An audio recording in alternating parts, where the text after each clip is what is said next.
the phenomenon of life and death.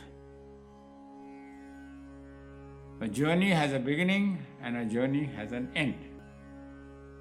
So life has a beginning and life has an end. So life is a journey. The question is, let us really try and understand what happens when we take birth and what happens when we die. So let us say that you want to drive from one destination to another destination. What do? You leave a very big environment and you enter into a small car.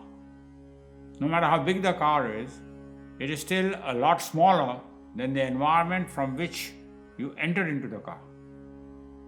Then what do? You switch on the car. If you don't switch on the car, you cannot go. So the car has to start. Once you start the car and you reach your destination, what do? You switch off the engine. You step out of the car, again into a much bigger environment than was the car. That is a very good analogy to understand birth. Before you are born, you are in this invisible dimension, which is millions of times larger than the physical dimension. And you link your consciousness with a little fetus that takes birth on earth. Now, unless that child begins to breathe, turns on its engine, it cannot begin to live. But once it establishes contact with the source, life begins, then it explodes into life. And then it begins to implode, and when it reaches the end of its journey, it switches off the engine and again steps out of the physical domain into a much bigger, invisible dimension. That is what is death. So that is what life and death are.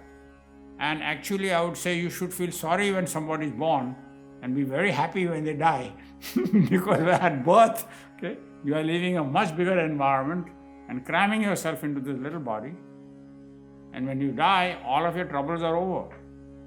Suffering that is the law. So when somebody dies, their suffering has ended. So we should be very happy for them. Instead, what do? You sit back and you mourn.